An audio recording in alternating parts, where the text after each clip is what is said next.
Okay, everyone has to listen to me. The cop and the anthem.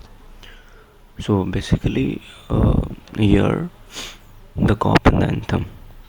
In this chapter, we will try and understand what is exactly the cop and the anthem. Okay. So basically, the story is very nice. It is related to the story is related to the criminal who escaped the jail, and after that he wants to get into the jail. Okay, and he's trying his best. Clear? Okay, let's come to the uh, like here in icebreaker. If you see, suppose you have gone to a place where the winter season is very severe. Just suppose like you get to a place where the winter is very severe, which means winter is very high. Discuss with your partner the ways which you protect yourself in the cold climate. So uh, first you will have a fire, and then after that you will wear some clothes and you will hide yourself in the bushes. So these are the ways you will do it. So the second question, when you see a cop approaching, you feel either relieved or scared. Like when you just imagine you are the cop is approaching to you, so what that motive, you will feel a relief or scared. Or discuss with your partner the situation, you feel you feel relief or scared. Like you are walking alone in the dark street. Okay, and when like you are walking alone in the dark street, and you are in the bus, we can say that uh,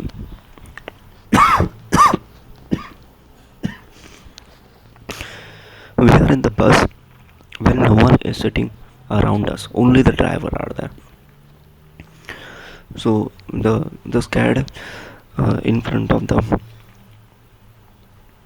cop, uh, when I am not following the rules, when I am entered the organization and I did the wrong thing.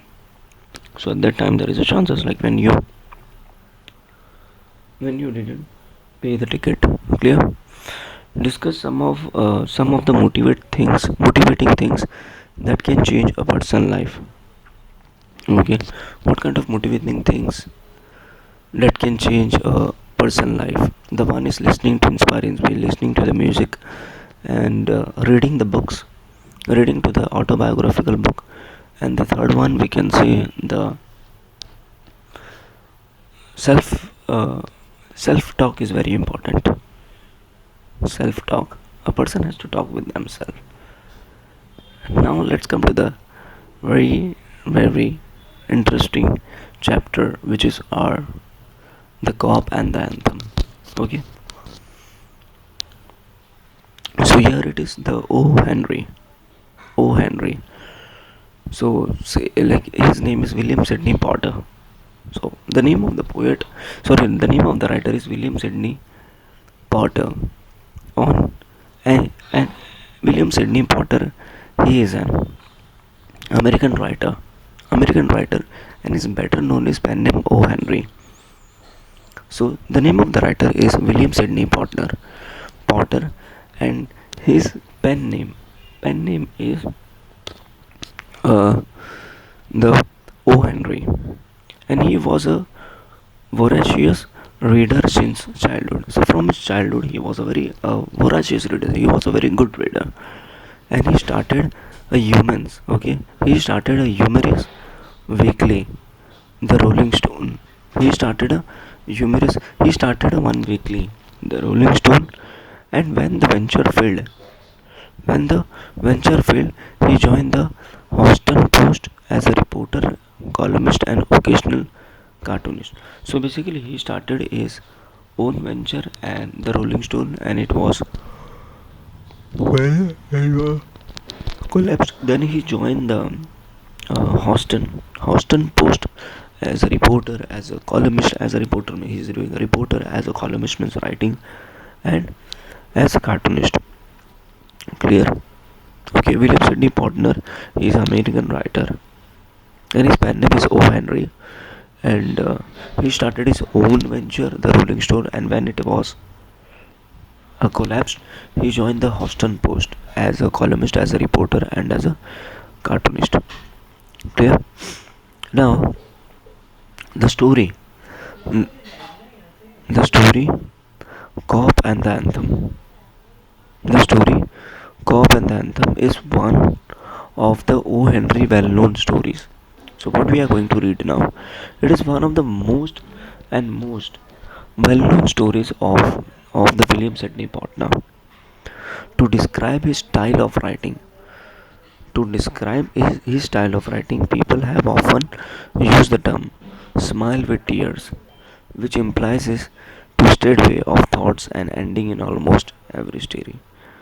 So, what is his unique style of writing in each and every story? We will, and the people is often saying that smile with tears, like in the ending, after reading any story of his. So we will see that we will smile with the tears, like we will smile but with the tears. Clear? And in this story,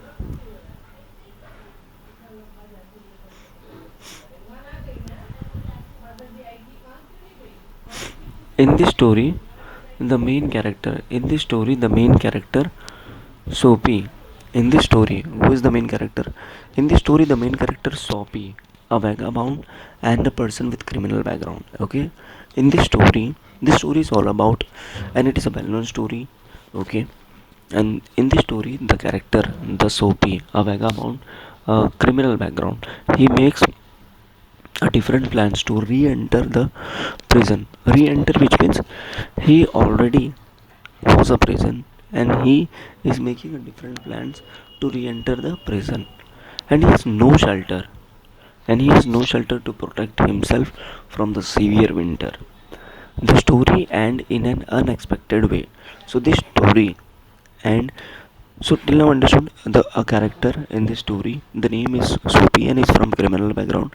He is making different plans in the story to re-enter the prison. Okay, because he doesn't have a shelter also in this severe winter. The story ends in an unexpected way. The story is going to be end in unexpected way, which means we will not going to be expect. It is unexpected way, and O. Henry has depicted Soapy futile attempts to get arrested in a humorous way. So in this story, we will see the writer is trying to depict, explaining about how the character from criminal background Soapy is or attempting attempts to get arrested in a various humorous way. Okay.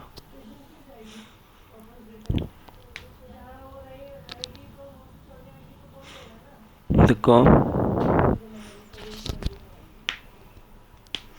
the cop and the anthem is about freedom and confinement. Okay. The cop and the anthem is about what? Freedom and confinement. Okay. The cop and the anthem is, this story is all about the freedom and confinement. Freedom means everyone has a freedom right now. We are not in the jail. Confinement means like you are inside the jail. You are confining yourself, right? So initially, the Soapy feels that there is a freedom. Okay, initially in the story, the character feels that there is a freedom from miseries and worries in confinement, which means prison. So the Soapy feels in the story like in the inside the prison, he has a freedom from miseries and worries. Okay, he has a freedom. The notes of the anthem transform. The notes of the anthem transform him from within, and he resolves to work hard. Okay, the notes of the anthem transform. There is a notes of the anthem transform him from within, and he resolved to work hard.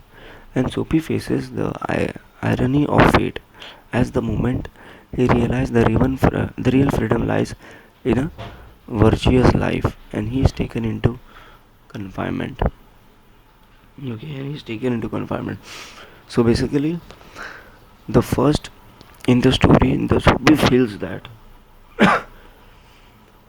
he is getting freedom inside the prison, but after a period of time he understood that freedom is nothing but the freedoms comes from our side only, ourself only. In this story we are going to learn.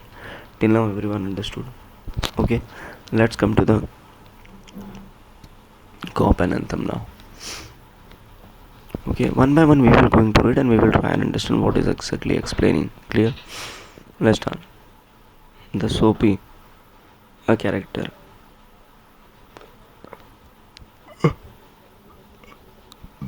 A Soapy, a character, left his bench and strolled out of the square and across the level of sea of asphalt. So here the environment is giving the Soapy. Soapy left his bench and strolled out, walked into the leisure way. Soapy was sitting on a bench. Okay, till now Soapy was sitting on a bench and he left out. He left out from his bench and strolled and walked in a leisure way. Okay, and walked in a leisure way out of a square. Okay, out of a square and across the level of sea asphalt. Okay, so which means then Soapy is a character. He was sitting in a bench and he left his way and he was walking across across the level of sea.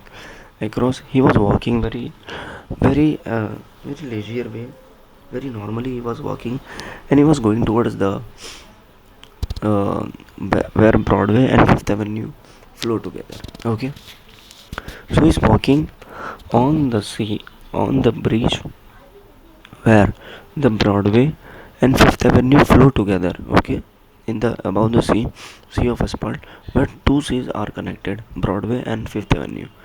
Up Broadway, up the Broadway, he turned. Okay, he turned up Broadway. He turned towards the Broadway and stopped at a luxurious cafe. Clear? There was, so till now understood. He was sitting. He was sitting, and he walked towards the sea. Okay, he was walking upon the sea, and there were two sea was coming together. Okay, the Broadway and the Fifth Avenue, and he was walking. He turned towards the Broadway. Okay, and he stopped at a luxurious cafe. Till now understood. He stopped at a luxurious cafe. Clear? He stopped where? He stopped at a luxurious cafe. Now, Soapy had confidence in himself from the lowest button of his upward. So obviously cafe means nothing but the restaurant. So Soapy is now at restaurant. Okay, and he okay he and Soapy had a very confidence from the lowest west, which means he had a very confidence from his lowest west upward.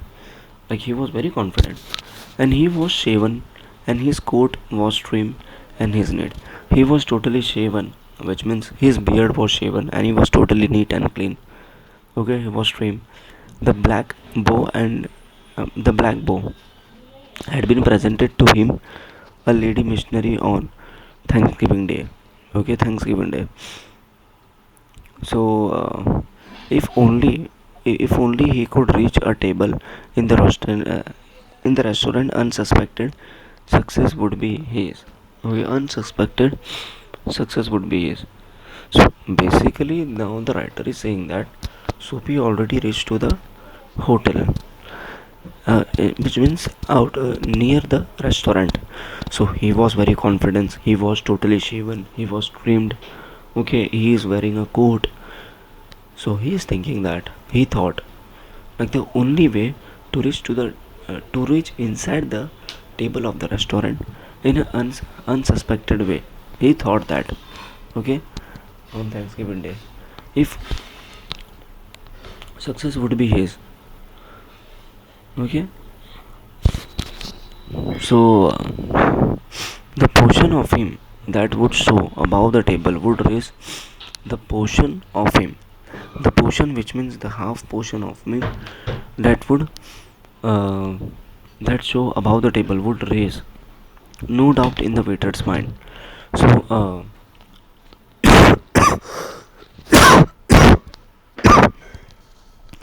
the portion of him above the table, when the waiter looks inside the restaurant to him, the portion of him which is above the table would raise no doubt, because if the waiter will see, there will be no doubt, the waiter, in the waiter minds there will be a no doubt this person is criminal, because his above portion was very nice, clear. A roasted mallard duck. Okay, a roasted mallard duck, thought Soapy. Soapy was very uh, Soapy was thought would be the thing with a bottle of wine and then some. So then after that, then waiters came and then he said, I want a roasted mallard duck. Okay, I want a roasted duck, and I want a bottle of wine, and then some cheese, then cup of coffee and cigar. He actually thought, okay, and $1 for the cigar would be enough. The total would be not not be so high as call forth any extreme of revenge from the cafe management, and yet the meat would leave him filled and happy for the journey to his winter island. So basically, the Soapy thought, like, if I eat this and eat then that, then that, okay, if I eat the bottle of wine, this thing, so this will help him to escape from the winter, because there is too many winter, so the journey will be very okay. So journey will be very okay. And he said that, and call forth any extreme revenge from the cafe management. So if I so then Soapy went to the restaurant, and he thought, if I purchase this thing, so it could be the great revenge from the restaurant. So basically he is thinking that his first strategy, he want to re-enter the prison, as we understood in the information box. He wants to get into the restaurant, so he thought, I will purchase the bottle of wine, this and that. So this cafe management will going to be approach me and they will put me in the jail. He thought, but but as Soapy set foot inside the restaurant door, okay, but as when Soapy put his foot inside the restaurant door, the head of waiter, in waiter also there is a head, I fell upon the head of the waiter fell upon his tattered trouser and decadent shoe. Okay, very old shoe. So basically, when he was thinking that in the above paragraph, he was just thought, and now in the third paragraph, the writer is saying, when he take a one step inside the restaurant, the head of the waiter had his eyes fell upon his trouser. The trouser was very big, and the shoes is decadent, which means the very old shoes. Okay, old shoes. The trouser was very bad, and strong and ready. The strong and ready hands turn him about.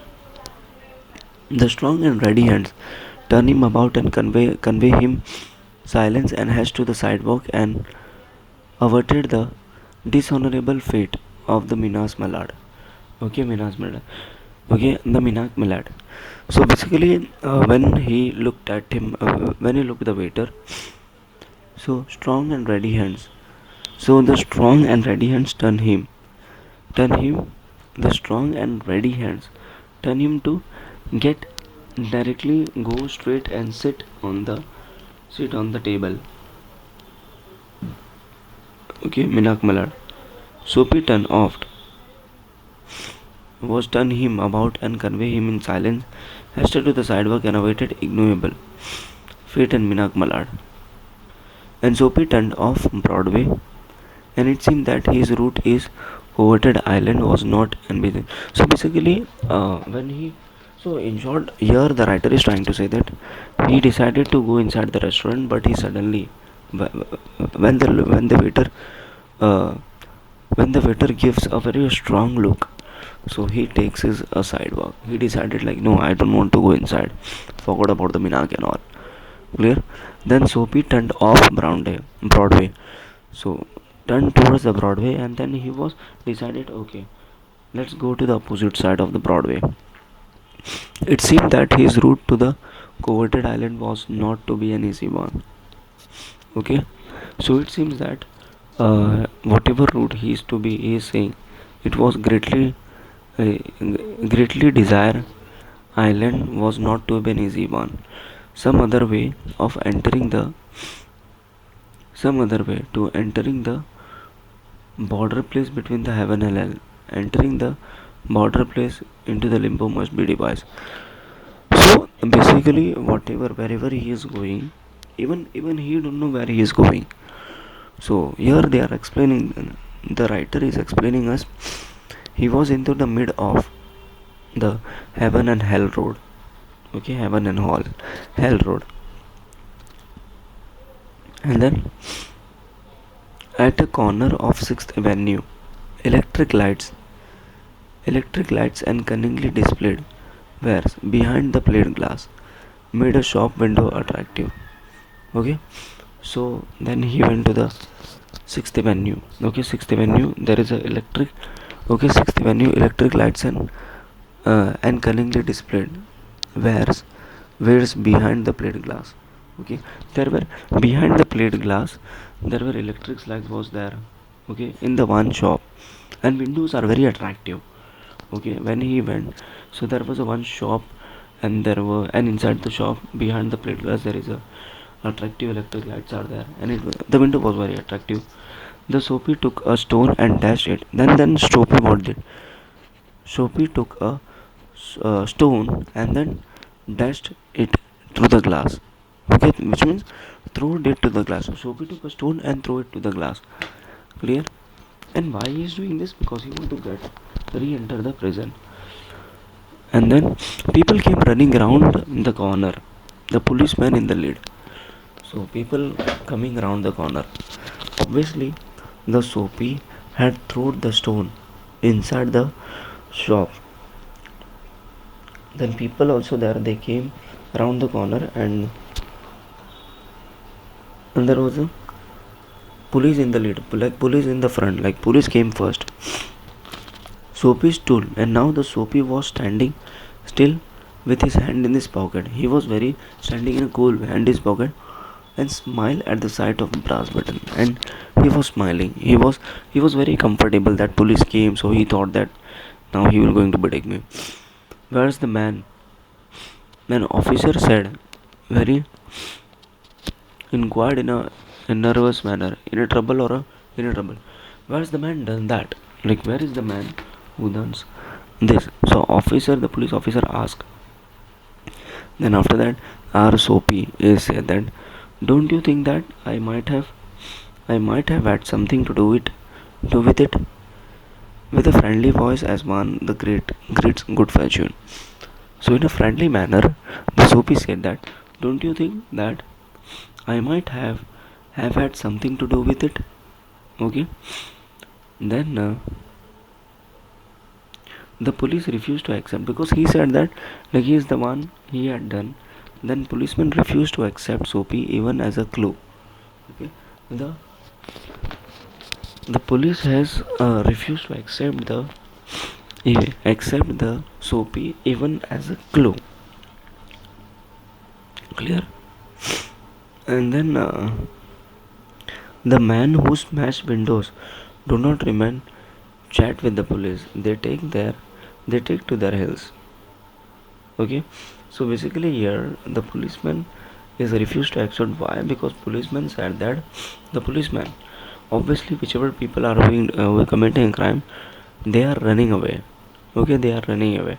So he's not running away. So the police didn't accepted him. The policeman saw a man halfway down the block running to catch a car. Then after the policeman saw there was a one man and who was catching a car and and with withdrawn club, and he joined in the pursuit, and withdrawn club he joined in the pursuit. Soapy with disgust in his heart drifting. Soapy was very disgusted in his heart, drifted along twice unsuccessful because one time one time he was successful. He thought about in the restaurant he will commit a crime, then he will get a chance in the restaurant. And the second this one, The police actually came, but then also he was unsuccessful. Clear? And the on the opposite side of the street. Okay, now the writer is saying that on the opposite side. Okay, on the opposite side of the street there was a restaurant. Okay, there was a street was a restaurant of no great pretension. So another restaurant is that with no great pretension. It catered to a large appetite and modest purse. Okay, so there were many appetite are there, so many and modest purse. Its crockery and the atmosphere were thick. Its soup and napery thin. Into this place the soapy betook himself without a challenge. Like without a challenge, at a table he sat and consumed beefsteak, flapjacks, donuts, and pie. And then he told the waiter that waiter the fact that the minutest coin and himself were total stranger. So basically, after this situation, he was refused to accept by the policeman that you had not done this, you had not committed this. So he went to the opposite side one restaurant and he had eaten this thing, and he told the waiter that there is no relationship between me and the coin. Okay, we both are very stranger. And now get busy and call a cop. Then Soapy said to the waiter, now please call a cop and don't keep a gentleman waiting. Okay, call a cop, no cop for you. Then after that waiter said that no cop for you, with a voice like butter cakes and the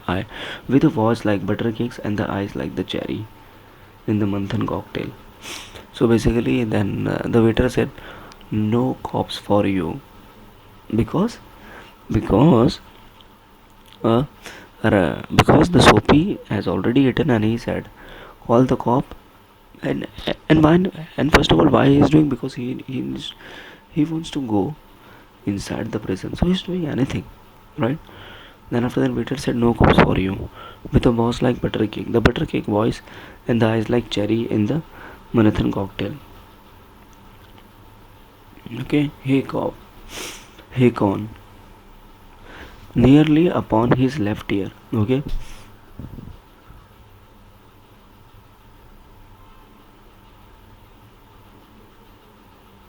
nearly upon, upon which means above the ear, the left ear on the callous, on the very hard pavement. Okay, very hard pavement. Two waiters pitch Soapy. Okay, pitch three of the Soapy. So upon his left ear, which means from here, the two letter, the two waiter pitch Soapy. They have through the Soapy, and he arose and he arose and joined by joint as a carpenter's rules open, and dusted his clothes, and arrest seemed now but an elusive dream, difficult to find and catch or achieve. So basically, then the waiter of the restaurant, two restaurant waiter had uh, throw the Soapy out of the restaurant, and then he was actually through. Then he had as a carpenter rules open. So he was waking up. Okay, he was standing up. The island seems very far away. Okay, the island it seems very far away. A policeman who stood before a drugstore, two doors away, laughed and walked down the street. So then after that, the police was also there. The two doors away, walked down the street. Soapy was seized with a sudden fear that some dreadful enchantment had rendered him immune to arrest. Soapy was thinking very negatively, and he thought that uh,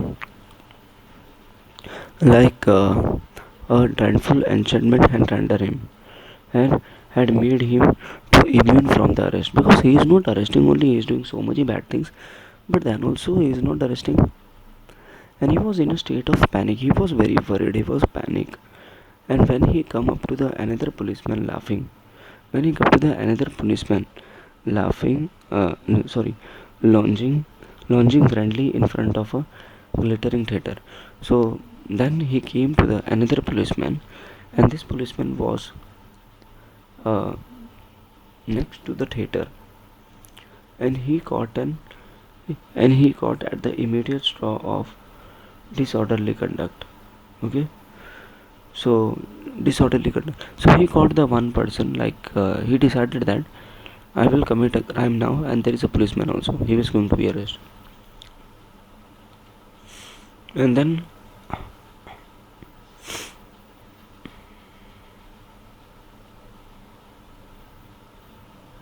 and then on the sidewalk, Soapy began to yell drunken, and on the sidewalk, Soapy started behaving in a drunken way. He is behaving like a drunkard, gibberish at the top of his harsh voice. Okay, and he danced, howled, reveled, and otherwise disturbed the skies. The policeman told his club that turned something quickly round and round, and turned his back to Soapy and remarked to a citizen. Okay, and this one of them yelled celebration the goose egg. They give to Hatford College, noisy but no harm. We have instruction, let them be. So basically, the another one, the Soapy started behaving in a drunkard way, and he thought that like if he will behave in this way, so the policeman will caught. The policeman thought that like there is a there this kind of the person are celebrating, right? And then very unhappily, disconsolate, very unhappy, Soapy stopped his unavailing racket. So Soapy stopped his unavailing racket. What he was doing, would never a policeman lays hand on him. Okay, would never a policeman lays hands on him. In his fancy, the island seemed an unattainable Arcadia. Okay, and he buttoned his thin coat against the chilling wind. He buttoned his thin coat against the chilling wind. So basically, he was upset totally.